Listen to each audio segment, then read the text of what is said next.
Assalamualaikum warahmatullahi wabarakatuh. Di sini kami dari kelompok 2 akan mempresentasikan pembelajaran peserta didik. Yang beranggotakan ada 5 orang. Yang pertama ada Aditya Permanalita, yang kedua ada Cikharstu, yang ketiga ada Dandi Hendrian, yang keempat ada Meta Nurmardiana, yang kelima ada Reja Khairul Ramadan.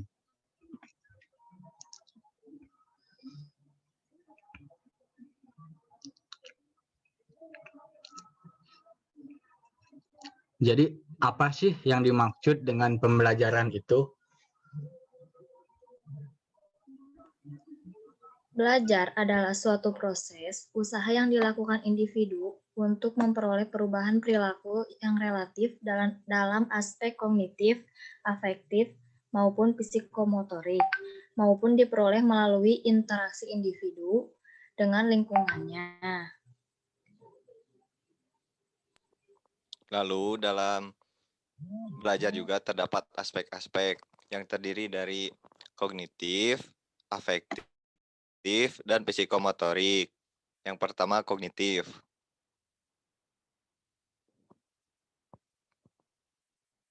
Aspek kognitif yaitu aspek yang mencakup tentang mental atau otak.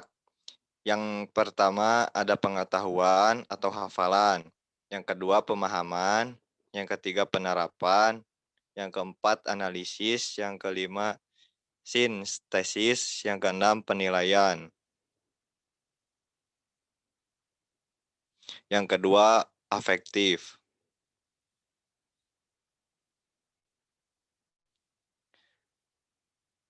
Dalam aspek afektif, aspek afektif itu yaitu yang mencakup tentang sikap dan nilai yang bisa dilihat contohnya seperti perasaan, minat, sikap, emosi, dan juga nilai.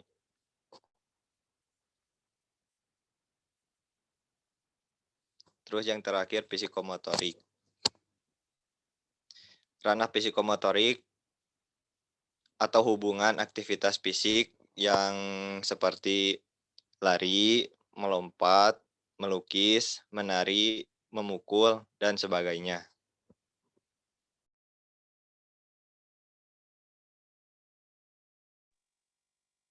Konsep belajar abad ke-21. Yang pertama ada konsep belajar sepanjang masa atau lifelong learning. Yang kedua, belajar bagaimana cara belajar atau learning how to learn, yang bertumpu pada 4 pilar pembelajaran, yaitu learning to know, learning to do, learning to be, learning to live together.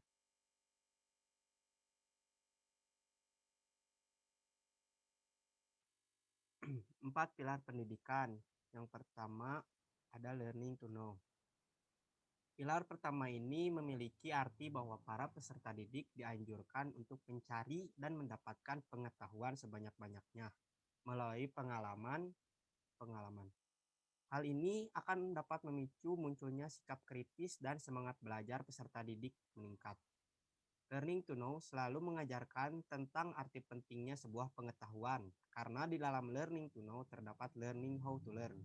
Artinya, peserta didik belajar untuk memahami apa yang ada di sekitarnya. Yang kedua ada learning to do. Pilar kedua menekankan pentingnya interaksi dan bertindak. Di sini, para peserta didik diajarkan untuk ikut serta dalam memecahkan permasalahan yang ada di sekitarnya melalui sebuah tindakan nyata. Belajar untuk menerapkan ilmu yang didapat, bekerja sama dalam sebuah tim guna untuk memecahkan masalah dalam berbagai situasi dan kondisi. Learning to do berkaitan dengan kemampuan hard skill dan soft skill. Soft skill dan hard skill sangat penting dan dibutuhkan dalam dunia pendidikan, karena sesungguhnya pendidikan merupakan bagian terpenting dari proses penyiapan sumber daya manusia yang berkualitas, tangguh, dan terampil, dan siap untuk mengikuti tuntutan zaman. Yang ketiga ada learning to be. Pilar ketiga artinya bahwa pentingnya mendidik dan melatih peserta didik agar menjadi pribadi yang mandiri dan dapat mewujudkan apa yang peserta didik impikan dan cita-citakan. Yang keempat ada learning to live together. Pilar terakhir artinya menanamkan kesadaran kepada para peserta didik bahwa mereka adalah bagian dari kelompok masyarakat. Jadi, mereka harus mampu hidup bersama. Dengan makin beragamnya etnis di Indonesia, kita perlu menanamkan sikap untuk dapat hidup bersama.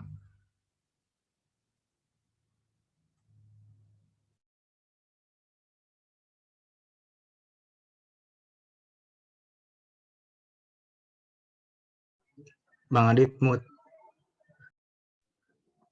Metode-metode proses pembelajaran yaitu dibagi menjadi 5, yaitu ada model pembelajaran contextual teaching and learning atau CTL. Menurut Wahyu Subagja Sufelmi, dalam melaksanakan penelitian terdapat siklus pertama merupakan perbaikan dan pembelajaran awal atau prasiklus, di mana hasil belajar peserta didik sebelum sesuai apa yang diharapkan, sedangkan pada siklus kedua merupakan perbaikan diri sehingga sesuai yang diharapkan.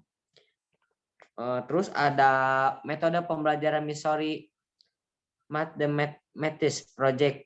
Metode ini memberikan masukan terhadap perbaikan pelaksanaan pembelajaran dengan cara melakukan pengamatan langsung di luar kelas atau biasanya juga disebut observasi penelitian. Yang ketiga, metode pembelajaran demonstrasi dan media audio visual. Metode ini berhubungan antara struktur kerangka tubuh manusia dengan fungsinya dan penelitian. Dalam metode ini, siswa dituntut untuk bisa memahami dan meneliti.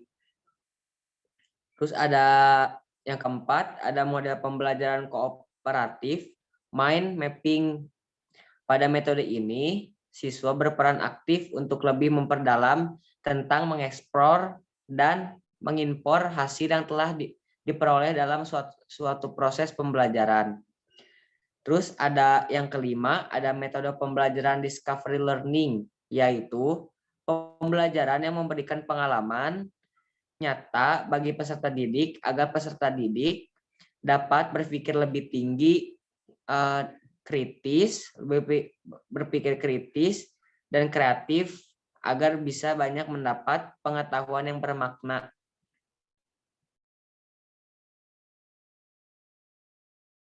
Selanjutnya ada faktor-faktor yang mempengaruhi perilaku belajar mengajar.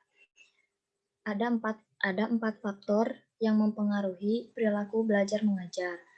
1. Adanya motivasi, drives.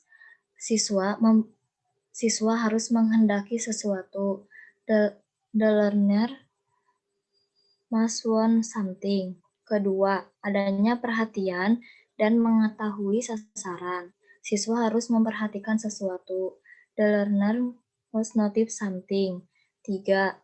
Adanya usaha, respon. Siswa harus melakukan sesuatu. The learner must do something. Keempat, adanya evaluasi dan pemantapan hasil. Reinforcement. Siswa harus memperoleh sesuatu. The learning must get something.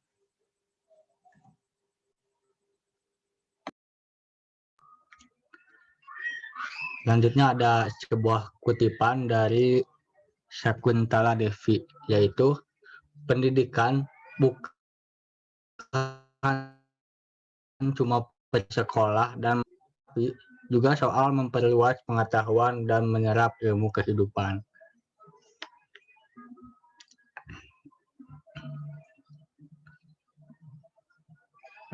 Baik, terima kasih.